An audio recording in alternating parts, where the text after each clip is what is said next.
more?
Yeah, exactly. That's what I would have.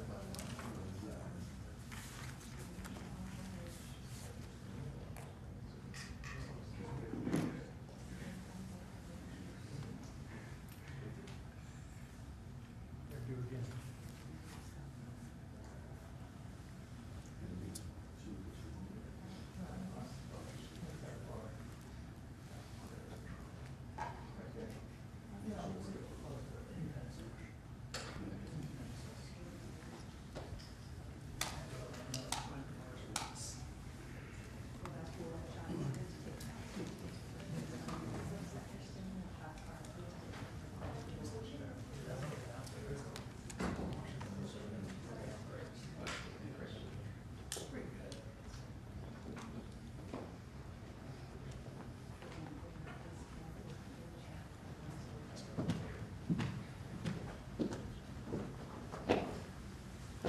How's everybody?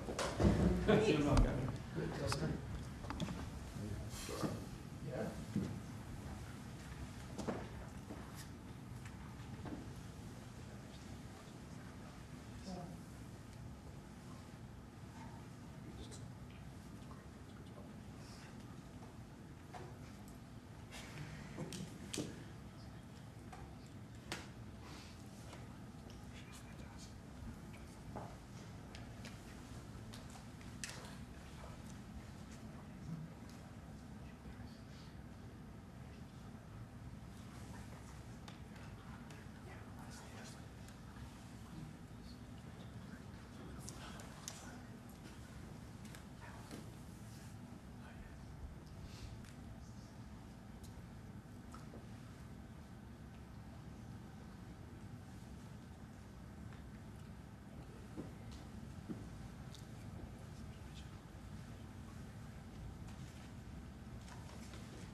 Nice to have you. There's a big announcement. We have a lot of big announcements. They're sort of all big announcements, actually. It's wonderful to be in the Oval Office. I think you probably like it the best. You like it the best for press conferences? I sort of do. But today I'm excited to announce another historic achievement in our quest to lower drug prices for all Americans. Prices have come way down. We've gotten prices way down for groceries, for oil especially. Today we broke $60 a barrel. We think the oil is going to be under $2 a gallon very soon. That's about 70% lower than what it was just a year ago. So that's a big thing. And when the oil comes down, everything comes down. It's pretty beautiful to watch. AstraZeneca, the largest pharmaceutical manufacturer in the United Kingdom, is committing to offer Americans major discounts on their vast catalog of prescription drugs, one of the great companies, by the way, and a most favored nation's pricing clause. So most favored nation is you're going to pay whatever the lowest price anywhere in the world is. That's what you're going to be paying. And I had it going very well in my first term, but we were interrupted by a rigged election, so I was unable to carry it forward. We started it, but this was something one of the reasons I wanted to run again was we had to have favored nations where the world is not going to be paying just a fraction, just a tiny fraction of what we were paying. I want to thank CEO Pascal Soriot, a very highly respected, one of the most respected men in business and certainly in the industry, for joining us today, as well as Secretary Howard Lutnick, Secretary Robert F. Kennedy Jr., CMS Administrator Mehmet Oz, FDA Commissioner Marty McCary, and Virginia Governor, a man who's done an incredible job, and good luck with the upcoming election. I know you're working very hard. I watch you. You're right there. He's out there working. He wants to see that young woman win, and the Attorney General, who I endorsed, et cetera, et cetera. Glenn Youngkin. Thank you very much, Glenn. Thank you for being here. For many years, Americans have paid the highest prices anywhere in the world for prescription drugs by far, many times the amount that other countries are paying is ridiculous. Upon taking office, I signed an executive order to make sure that Americans pay no more for prescription medications than the lowest price for the same drug in other locations in developing nations. Today, AstraZeneca is committing to offer all of their prescription medications to Medicaid at most favored nations prices. In other words, the lowest price anywhere in the world, that's what we get. A move that will save American taxpayers hundreds of millions of dollars each year. And I tell the story, Glenn, that in my first term, I had the honor of being the first president in 28 years to lower drug prices during the course of the year. And we actually did, and I was so proud of myself. We called a news conference. I announced it. It was 1/8 of 1%. 1/8 of 1%. Now drug prices are going to be going down 100%, 400%, 600%, 1,000% in some cases. But for 1/8 of a cent, Bobby, think of that. I was so proud because for 28 years, nobody had done it. And now it's, I think back to that, I said I shouldn't have had that news conference. But it is true. I was the only one that did it, but it was not very much. And now we're going to get, in some cases, 1,000% reduction. This is going to have a huge impact on everything from Social Security to Medicare to Medicaid, anything where they're buying any prescription drugs. It's going to have an incredible impact. It's going to lower itself greatly. AstraZeneca will also list many of their most popular drugs online at TrumpRx.gov. TrumpRx. I don't know why they put the name Trump. I did not tell them to do it, but I'm honored to let them do it. That's true, actually. That heavily reduced most favored nations cost.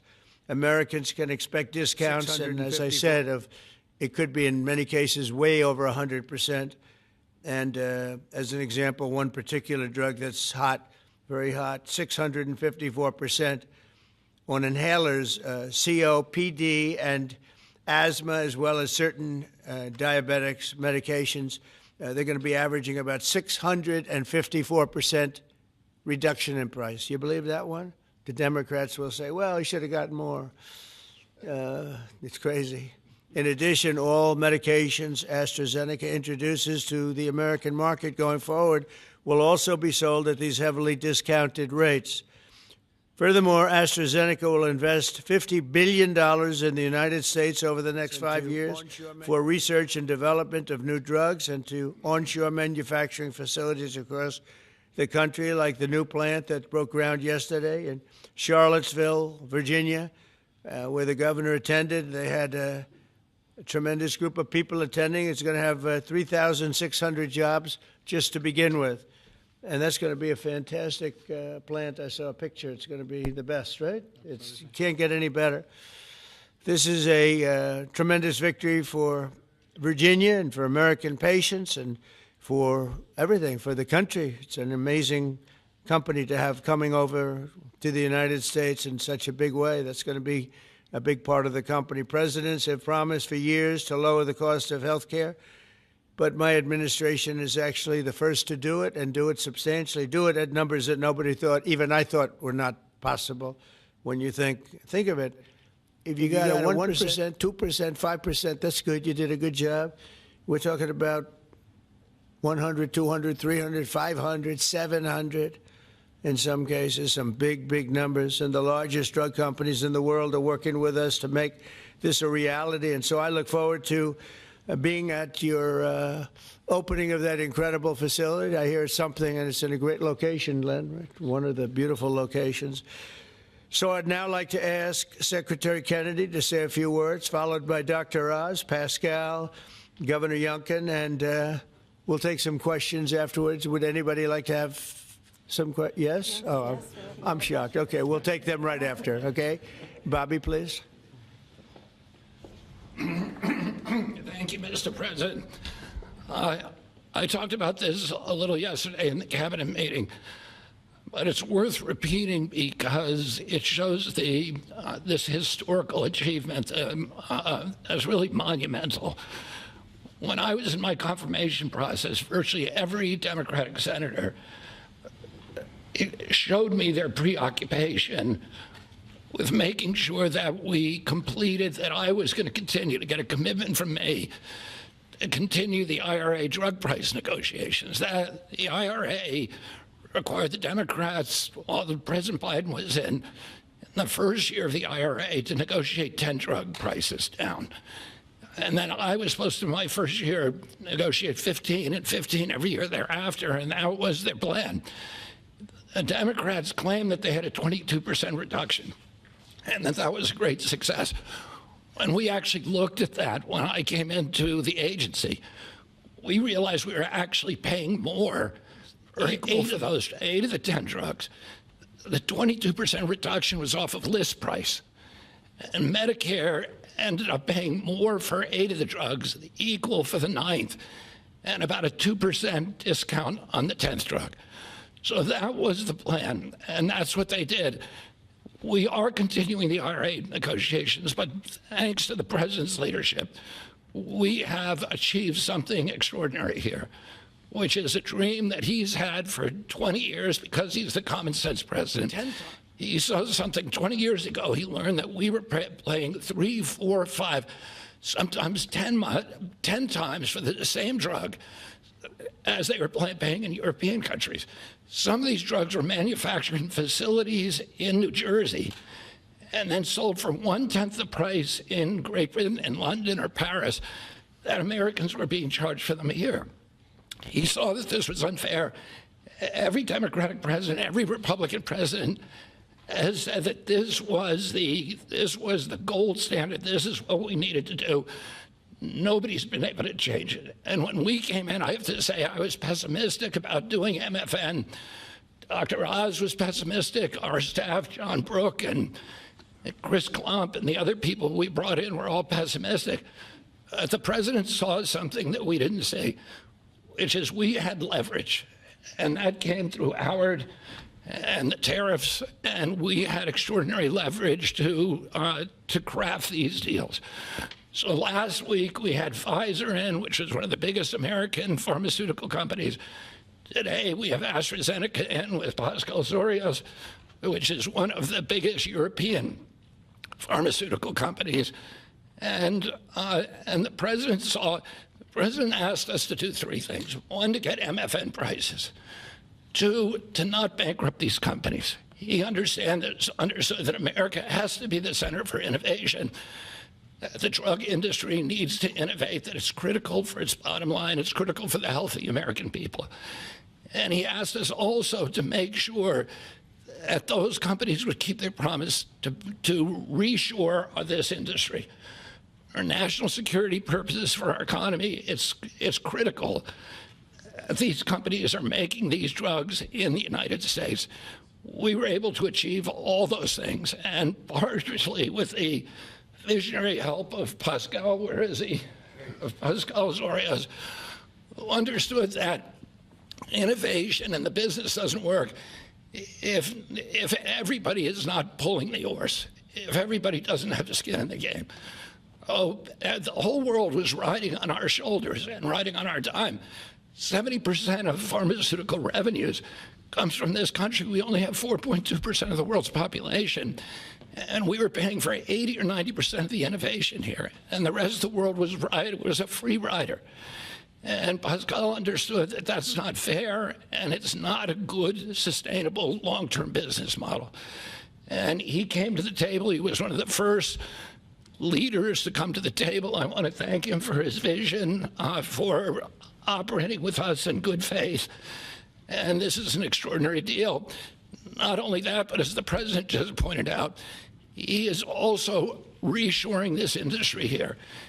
He has 19 facilities already operating in this country. He has this other facility in Albemarle County that Dr. Oz went with Governor Youngkin and broke ground on yesterday.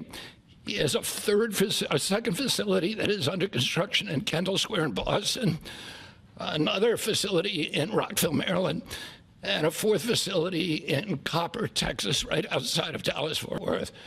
And he's got plans for building many more in this country, thanks to the president's leadership, to the tariffs, and to the common sense the president has demonstrated in his own commitment to make drug prices lower for hardworking Americans. So I want to thank the president for your visionary. I want to thank Dr. Oz for his part, and Marty McGarry in negotiating this deal. Dr. Heidi Overton, Theo Merkel, Chris Klump, and John Brooks, who all played critical parts in the negotiation. And of course, Howard Lutnick, who was the key to these negotiations. Oh, who do we bring up now? Dr. Oz. Thanks, Secretary. He'll take your place, Pascal.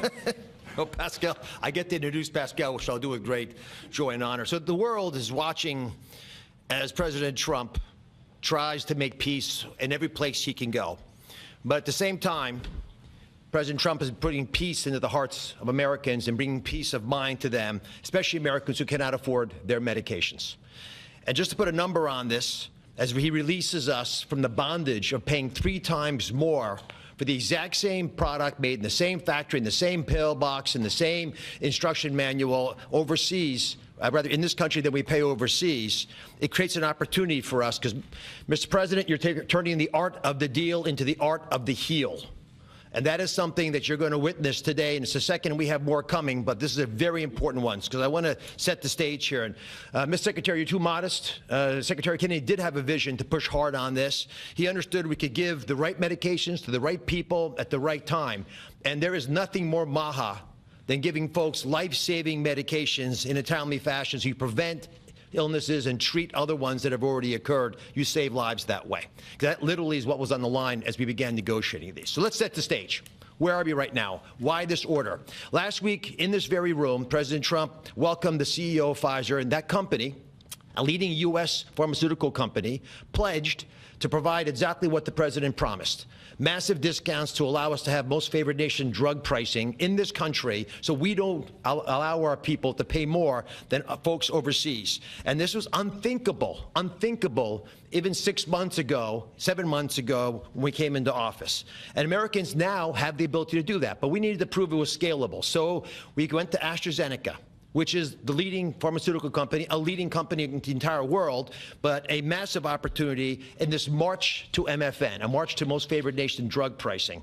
And to have this message land clearly, we needed to make sure that the president's demand for fair drug pricing was heard all around the globe.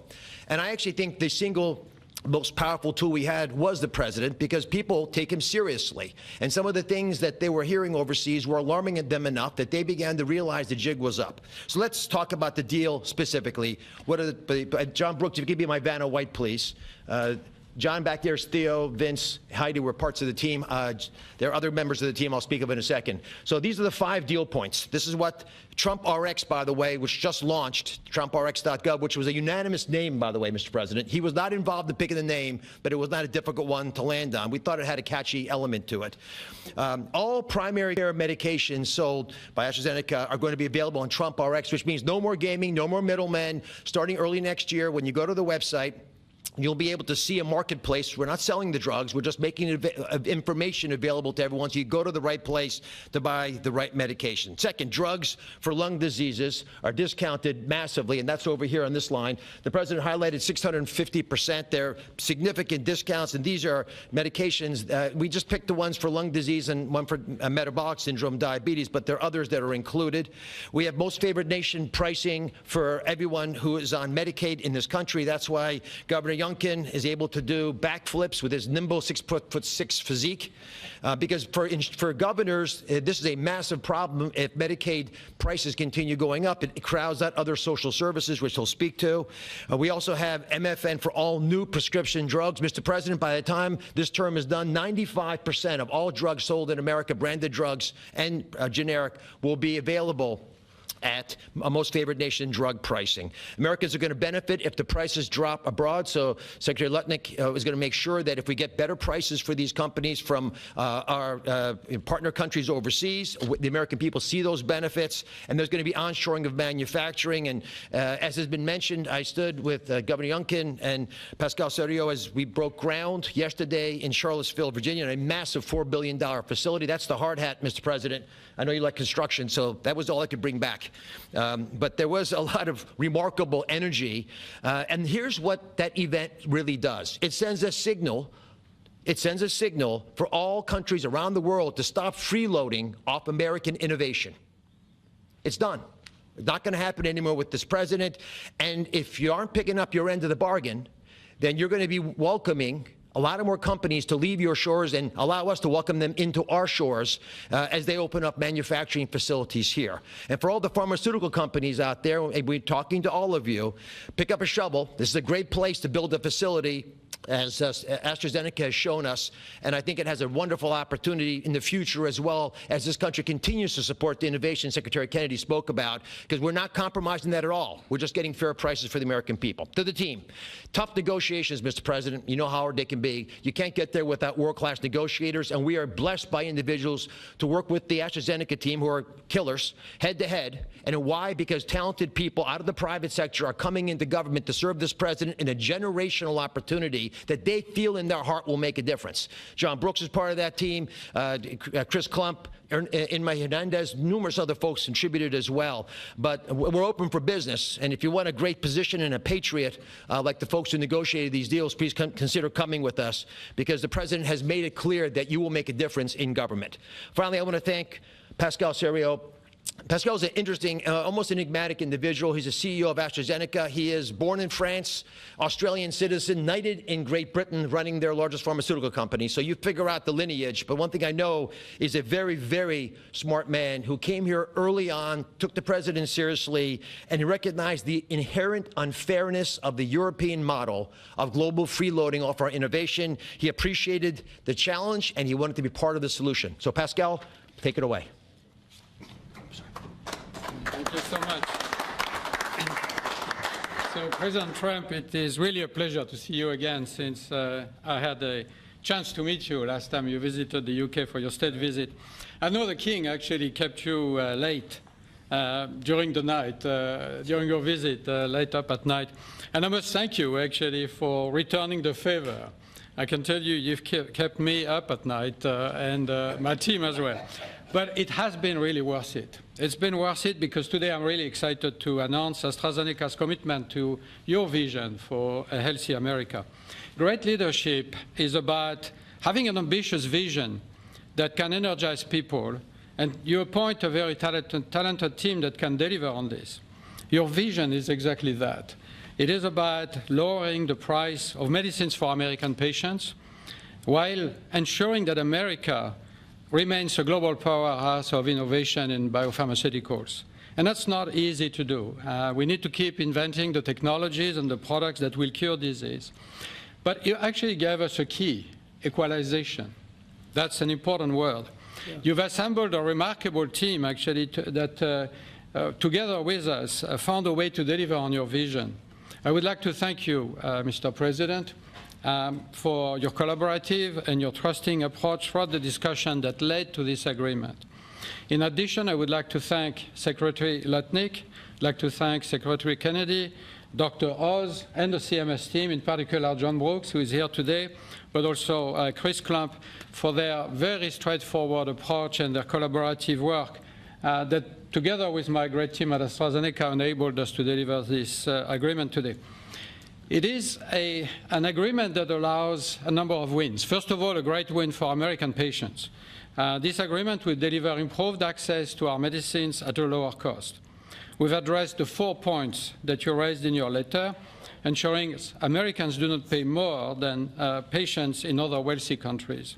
So it's a big win for patients and the healthcare system as a whole. But it's also a big win for the economy and for taxpayers, because it supports rebalancing the cost of innovation across wealthy nations. For too long, America has shouldered a disproportionate portion of the world's R&D cost for breakthrough medicines development. That imbalance is not sustainable. It had to change. And equalization levels the playing field, with wealthy nations contributing their fair share to the cost and the risk associated with biopharmaceuticals R&D. And I would say it's also a big win for state budgets because these Medicaid price reductions will have an immediate impact on Medicaid budgets and provide substantial relief to state budgets. Finally, your vision also secures America's strong position in life sciences and the onshoring of critical innovations and manufacturing. As a company, we will invest $50 billion in manufacturing and in R&D. We already have a large presence in the United States. We have 19 sites, and we employ 25,000 people around the country. They're all developing the new generation of medicines. But we'll continue to increase our presence in this country. We're expanding our manufacturing footprint in Texas. We're building our second large R&D center in Kendall Square in Boston. We are building a cell therapy manufacturing plant in Rockville, Maryland, and there's more to come. So a lot of investment over the next few years. I want to say that I appreciate very much Secretary Lutnick granting us a 3-year tariff exemption to localize the remainder of our products. Most of our products are locally manufactured, but we need to transfer the remaining part to this country. And also for your great support to convince also other wealthy countries to share the cost of pharmaceutical innovation. It is an important of this agreement, rebalancing and the cost around the country, around the world. Yesterday showcased our commitment to the United States with this $4.5 billion investment in the beautiful Commonwealth of Virginia to manufacture what we call API, active ingredients for our medicines, but also antibody-drug conjugates that are such a critical part of the future treatment of cancer care, what is called smart chemotherapy, targeted chemotherapy. I want to thank Dr. Oz for joining us for the groundbreaking ceremony near Charlottesville, together with Governor Youngkin. And I actually love your AstraZeneca hat. I know you wanted to bring a shovel, but didn't make it to this beautiful room. I have to say it has been a great pleasure to work with Governor Youngkin and his team, in particular Secretary Segura, on this investment. Like you, President Trump, they are deal makers that move at the speed of business. And it's very important for us company to be able to work with people who understand who we are and move very fast. Our new facility will be a great example of Virginia supporting domestic production of medicines for America, enhancing national security in pharmaceutical supply, but also creates thousands of highly skilled jobs. Governor Youngkin gave me a beautiful Virginia flag that we will proudly fly alongside the American flag in front of our new facility. So AstraZeneca's commitment to the United States is very strong, and this agreement ensures we'll make an even bigger difference for American patients. So, Mr. President, thank you again for welcoming me in this beautiful office and for making this moment possible. Thank you so much. Pascal. Thank you very much. Over to you, Glenn. Well, first of all, I just want to thank everyone for celebrating this landmark moment. This landmark moment is not just a moment to announce a new way to buy less expensive life-saving medicine, but it is a step function change in the way that Virginians and Americans can access medicines. And it is a step function change because historically there was an opaque pricing mechanism that had so many people standing between the manufacturers and the patients that no one knew really what it cost. Well, now we can go direct to consumers. And that's what Trump Rx is all about, going direct to consumers, where a consumer can come and find that particular medication that they need and go direct to the company and get the best possible price. Second of all, the most favored nation clause is a groundbreaking moment. It's a groundbreaking moment because, as you've heard, that American customers have been paying 3, 4, 5 times what international customers have been paying. That is just not fair. And Mr. President, I want to thank you for simply recognizing that America must come first. And Americans deserve the best pricing, not the worst. It changes everything for a state. In Virginia, we have $1.5 billion a year of pharmaceutical expenditure under our Medicaid plan. $1.5 billion a year.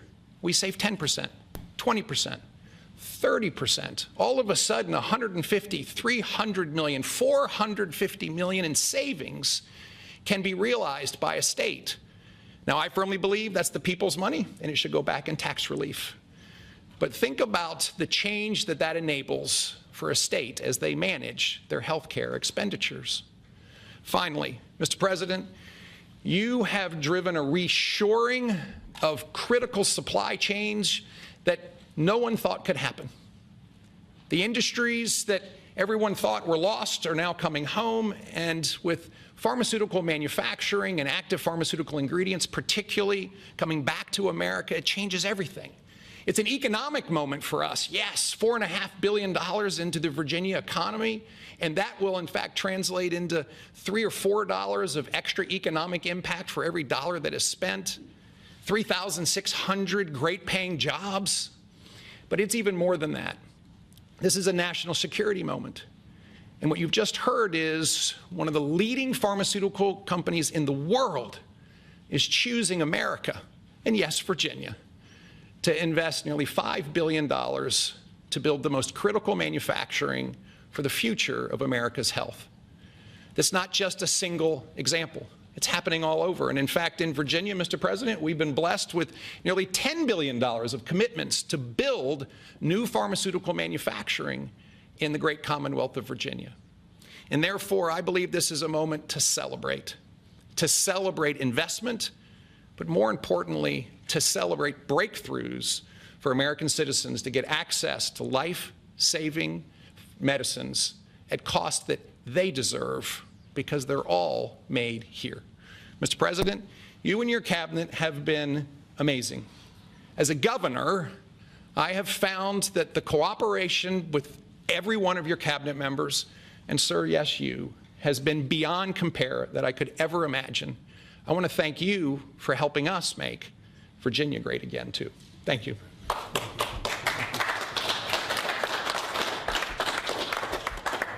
So we have, at this moment, I think we just cracked $18 trillion in commitments and investments in our country. As an example, the last administration was far less than $1 trillion for 4 years. We're at plus $18 trillion for 8 months.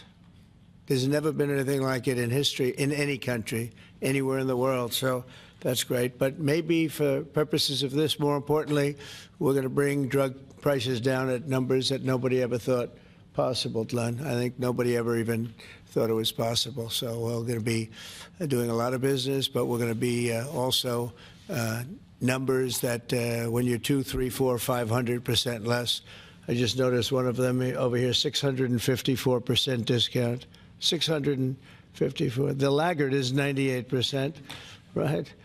9 is at what? Wow, 96, 230%, but 654, and we have some that top that by a lot. So it's really going to be incredible, and that's going to be so good for Medicaid and Medicare and everything. Frankly, for your life, it's going to be so good.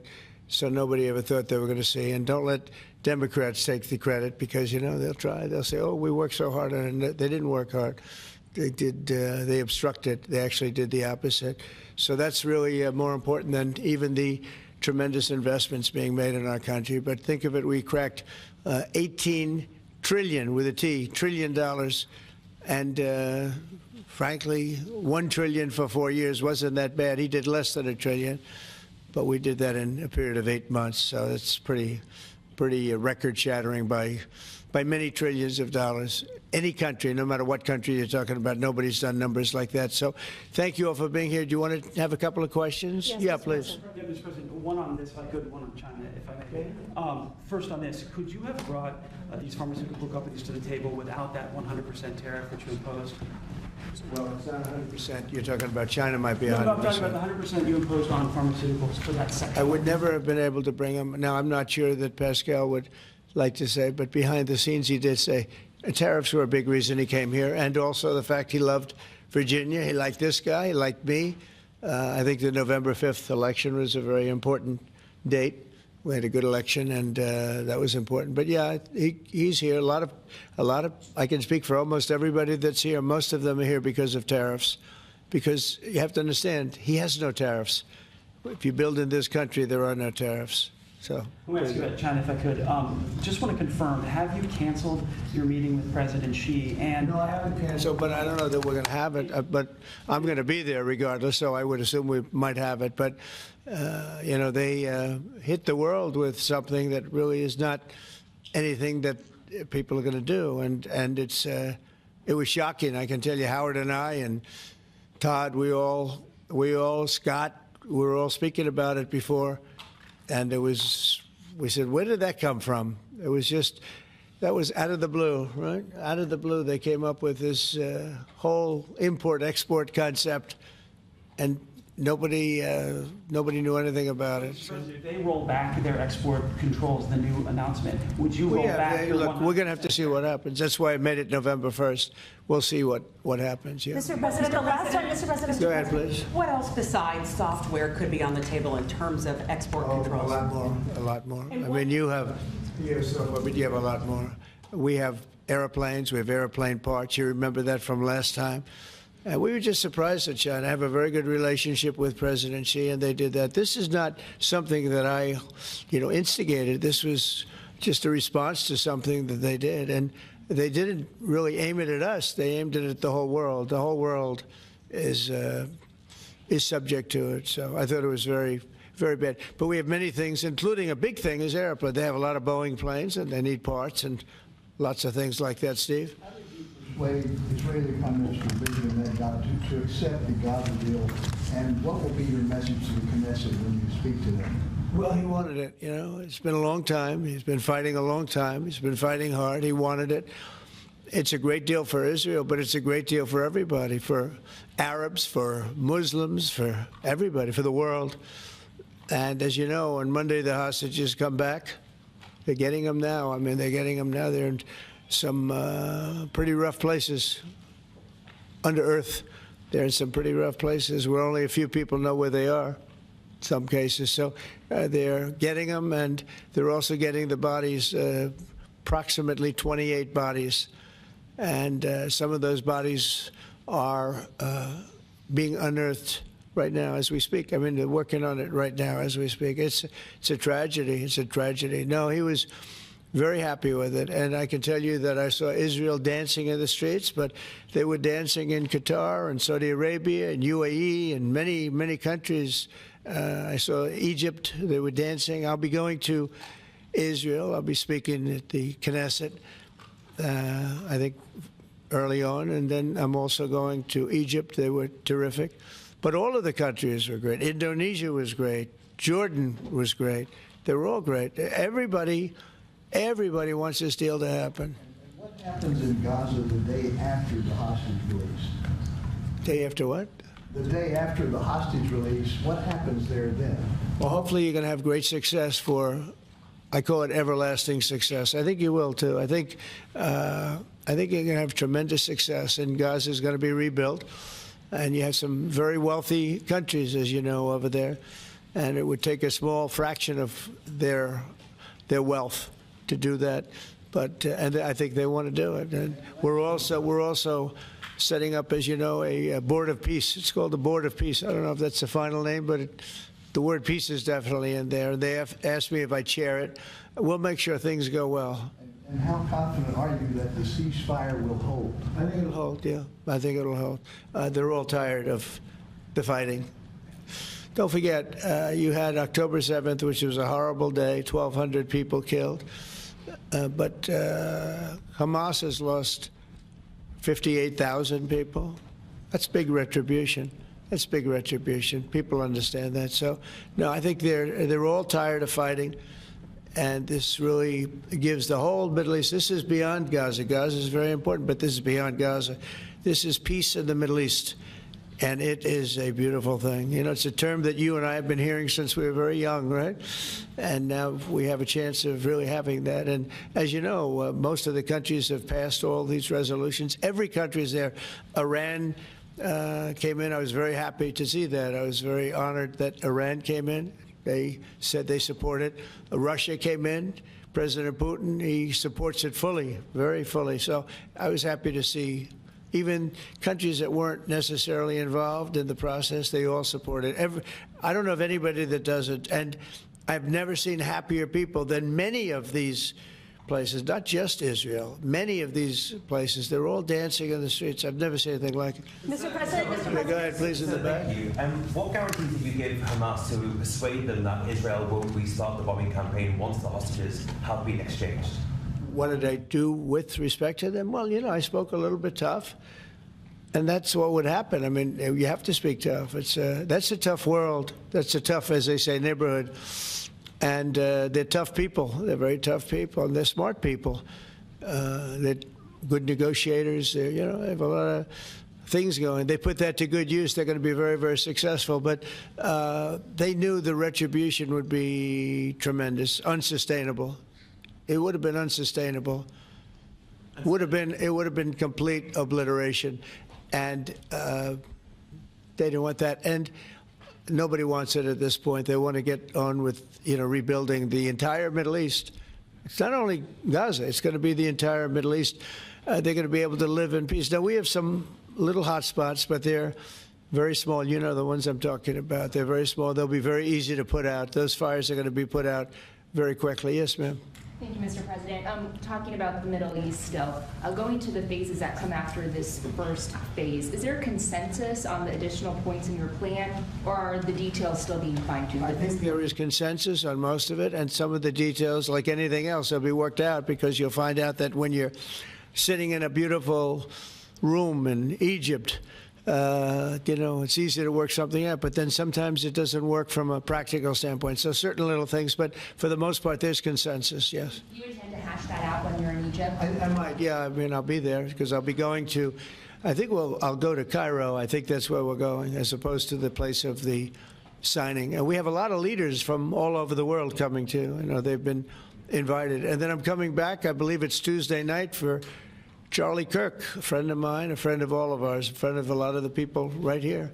And we're giving him the Presidential Medal of Freedom, which is the highest honor you get outside of the Congressional Medal of Honor. One's military, one's civilian, but it's the greatest honor. And Eric, his beautiful wife, is going to be here, and a lot of people are going to be here. So, it's not easy for me to get back. It's a very quick trip, but I'll be making 2 major stops, and then I'll be on the plane trying to get back in time for Charlie. They're going to have a great celebration at the White House, in the East Room of the White House. Mr. President? Yeah, please.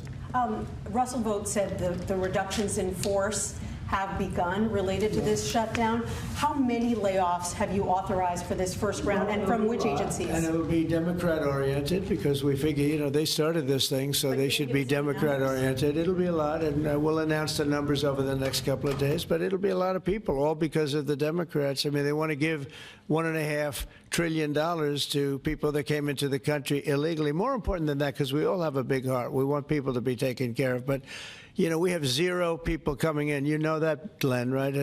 That's a pretty impressive number, even for a successful governor. But we've had, for the last 4 months, 0 people coming in illegally. They're coming in, but they're coming in legally. They're coming in through a process that's really a really good process right now, because we want people to come in, but they have to come in legally. So what we're doing is, as these different groups come due, we're going to make a determination. Do we want them or not? And I must tell you, a lot of them happen to be Democrat-oriented. These are people that the Democrats wanted, that in many cases were not appropriate. We fought them at the time, and it was ultimately signed in. And some of these people, these are largely people that the Democrats want. Many of them will be fired. Yes, please, behind. The Nobel Peace Prize was announced this morning. Your thoughts? Which one? The Nobel Peace Prize. Your thoughts? Look, including a very big one, and I'm not sure, when you say big, it's certainly, I think, to the mind of most, the most important deal ever made in terms of peace.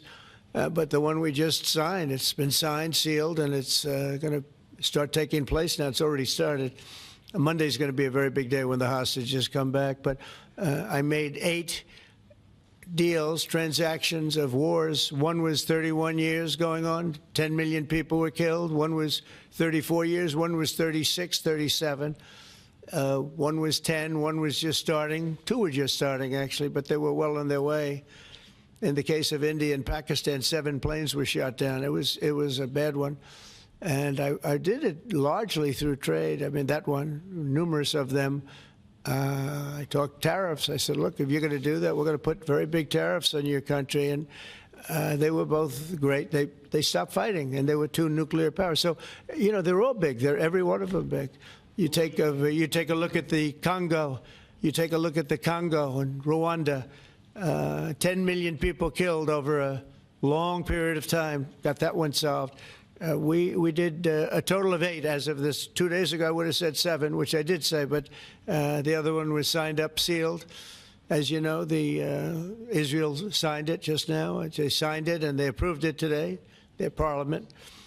And it's a great honor to be involved with so many. So the person who actually got the Nobel Prize called me, and said, I'm accepting this in honor of you because you really deserved it. A very nice thing to do.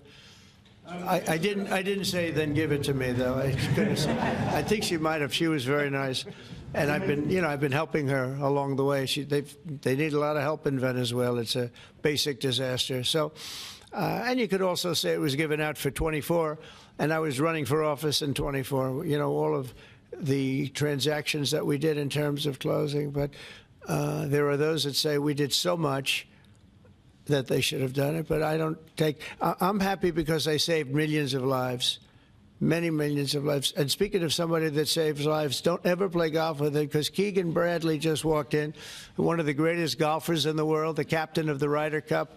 And man, I'll tell you, you did a good job. You almost came back. I turned on. I said, I sort of turned off. It wasn't looking good, and then a little while later, I turned on. I said, you guys might make that would have been the miracle. What a great job.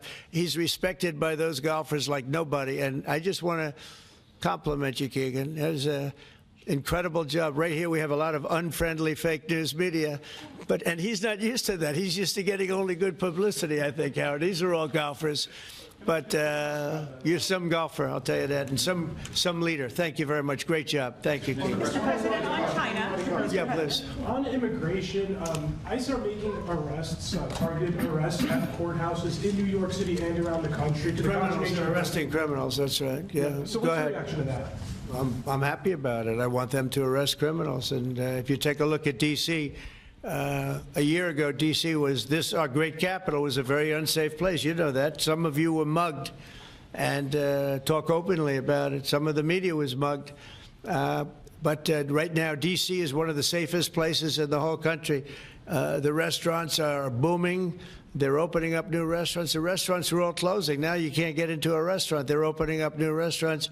It took 12 days for us. We sent in not politically correct military. We sent them in based on merit. You know, we won the case in the Supreme Court.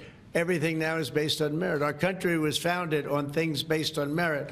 Like Keegan Bradley's not going to be playing golf if he wasn't a great player. If he shoots lower scores, boy, there's no more merit system than that one, Keegan, right? If you miss a putt, they don't say, oh, that's okay, let's take it again, do they? No, it's based on merit. Everything's based on merit. And we're back to the merit system. And when they saw that military is all about merit. They're big, strong people that they're patriots too. And you take a look at D.C., and now we're in Memphis, and Memphis was really crime-ridden. It was terrible. A lot of people being killed. And they say in 12 days they can't even believe how much better it is. And it'll take probably a month over there, and we're heading to Chicago because we want to save Chicago. Do you know they had over 4,000 people killed in Chicago over a short 4,000 people? And I have to watch this slob of a governor stand up and say that, well, everything's okay, we've got it under control. They had 4,000 people murdered over a very short period of time. There's not a city in the world, I don't believe, that can claim, you hear so much about different, I won't, embarrass anybody, like by saying Mexico City or by saying anywhere in Afghanistan. There's no place like that. And then I have to listen to the mayor who's got a 5% approval rate, maybe less. He's an incompetent man. And the governor's an incompetent guy. He's a guy that was thrown out of his family business like a dog. And I know his family very well. And now he's a governor. And when I watch him trying to say that it's okay, we have crime under control, I lost 4,000 people over a very short period of time. I believe it's like 6,000, 7,000 people were shot but didn't die, but 4,000 people died. And then he gets up and talks about how it's not a problem. Or Portland, Oregon. I mean, every time I look at that burning down, there's fires all over the place. When a store owner, there are very few of them left, but when a store owner rebuilds a store, they build it out of plywood, and they don't put up storefronts anymore. They just put wood up because they know it's going to be ripped down. And then I hear how wonderful it is. It's not wonderful. It's a disaster. That's almost an insurrection, that place. So we put our people in there, and they do the job, and they've really done the job. And the beautiful thing is we've done it. 12 days we had this place safe, and now it's, I would say within a month it was beautiful, and it continues to be. That was 3 months ago. I'll tell you, D.C. now is one of the hottest places, just like this country. We were a dead country, and you've heard me say it 100 times. We were a dead country. King of Saudi Arabia said it. Others say the Emir of Qatar said it. Many, UAE said it. The leader, great leader, UAE, all great leaders, they said effectively the same thing. 1 year ago, we had a dead country. Now we have the hottest country anywhere in the world. I just want to thank everybody, and I want to, in particular, thank AstraZeneca. What a great company you have. What a company you've built. You've been there a long time and done some job. It's an honor to have you. I assume you're going to build, so it's $4.5 billion for a plant. That's a pretty big plant, isn't it? I was going to say, could he make it a little bit more? Well, we have a couple of them where they're going to spend $65 billion on one plant, AI. All I know is it's, AI is based on information. I hope they're right about information. I don't know. You got to make a lot of money there's got to be a lot of information out there, but that seems to be pretty hot. But we have a lot. We're leading the world on information on AI, as you know, by a lot. It's not even close. So we're doing a job. And I want to thank everybody, but in particular, Pascal, thank you very much. It's a great honor. Thank you. Thank you. Thank you, everybody. Have a good time. Thank you, press. Thank you, press. Let's go. Thank you. Thanks, guys. Thank you. Thank you, press. Thank you, press. Let's go. Let's go. Thank you, guys. Thank you, press. Right off this way. Thank you, press. Thank you, press. Photographers, TV, remove it. Everyone. Thanks, guys. TV, grab everything. Thank you, press. TV, going that way. Thanks, guys. Thanks, press. Yep. Thank you.